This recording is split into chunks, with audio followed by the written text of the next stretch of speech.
Halo, apa kabarnya hari ini? Semoga kalian dalam kondisi sehat ya. Bertemu lagi dalam materi ekonomi. Hari ini kita akan membahas masalah ketenagakerjaan di Indonesia. Ada beberapa yang menjadi masalah ketenagakerjaan di Indonesia, yaitu yang pertama, rendahnya kualitas tenaga kerja. Kualitas tenaga kerja dapat ditentukan dengan tingkat pendidikan. Sebagian besar tenaga kerja di Indonesia tingkat pendidikannya masih rendah. Minimnya penguasaan ilmu pengetahuan dan teknologi menyebabkan rendahnya produktivitas tenaga kerja. Yang kedua, jumlah angkatan kerja yang tidak sebanding dengan kesempatan kerja. Meningkatnya jumlah angkatan kerja yang tidak diimbangi oleh perluasan lapangan kerja akan membawa beban tersendiri bagi perekonomian. Angkatan kerja yang tidak tertampung dalam lapangan kerja akan menyebabkan pengangguran. Yang ketiga, persebaran tenaga kerja yang tidak merata. Sebagian besar tenaga kerja di Indonesia berada di Pulau Jawa. Dengan demikian, di Pulau Jawa banyak terjadi pengangguran, sementara di daerah lain masih banyak sumber daya alam yang belum dikelola secara maksimal. Yang keempat, pengangguran. Terjadinya krisis ekonomi di Indonesia banyak mengakibatkan industri di Indonesia mengalami gulung tikar. Akibatnya banyak pula tenaga kerja yang berhenti bekerja. Selain itu, banyaknya perusahaan yang gulung tikar mengakibatkan semakin sempitnya lapangan kerja yang ada. Di sisi lain, jumlah angkatan kerja terus meningkat. Dengan demikian, pengangguran akan semakin banyak. Ada beberapa jenis pengangguran, yaitu yang pertama, pengangguran terselubung. Adalah tenaga kerja yang tidak bekerja secara optimal karena alasan tertentu. Yang kedua, pengangguran setengah menganggur. Adalah tenaga kerja yang tidak bekerja secara optimal karena tidak ada lapangan pekerjaan. Biasanya kerja setengah menganggur ini merupakan tenaga kerja yang bekerja kurang dari 35 jam selama seminggu. Yang berikutnya adalah pengangguran terbuka. Adalah tenaga kerja yang sungguh-sungguh tidak mempunyai pekerjaan. Pengangguran jenis ini cukup banyak karena memang belum mendapat pekerjaan padahal telah berusaha secara maksimal. Jenis pengangguran berdasarkan penyebabnya. Pengangguran friksional adalah pengangguran karena pekerja menunggu pekerjaan yang lebih baik.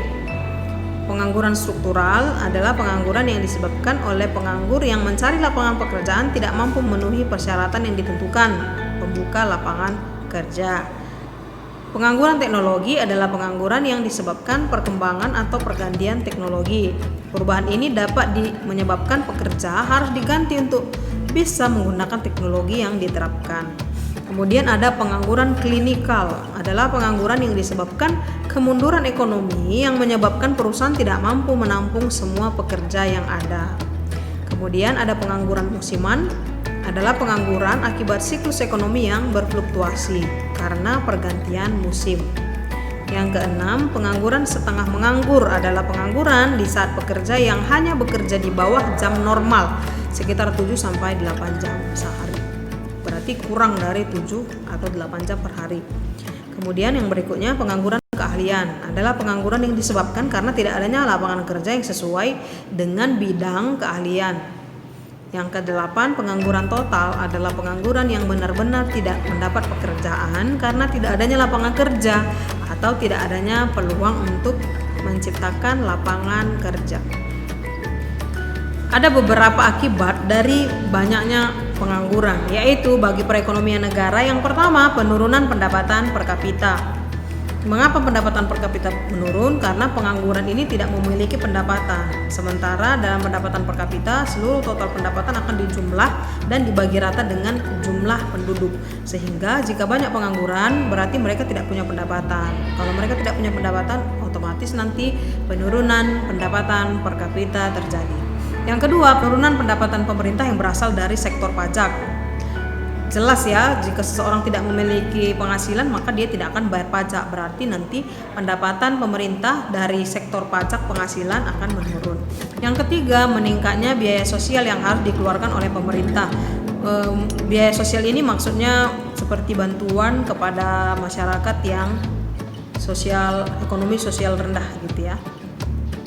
Yang keempat, dapat menambah hutang negara. Karena semakin banyak beban, maka otomatis pemerintah atau negara membutuhkan lebih banyak dana, sehingga kekurangan dana pemerintah harus menambah hutang. Kemudian akibat pengangguran bagi masyarakat, yang pertama, pengangguran merupakan beban psikologis dan psikis.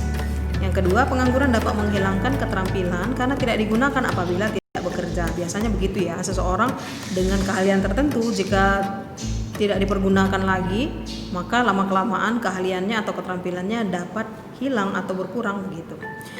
Yang berikutnya, pengangguran akan menimbulkan ketidakstabilan sosial dan politik. Jelas ya, kalau terlalu banyak pengangguran biasanya menimbulkan ketidakstabilan. Biasanya tingkat kriminalitas meninggi. Kalau kriminal tinggi, maka kestabilan sosial dan politik dapat terganggu. Sampai di sini materi kita hari ini. Semoga kalian dapat memahaminya. Sampai ketemu di materi selanjutnya. Tetap semangat, tetap jaga kesehatan. Bye-bye.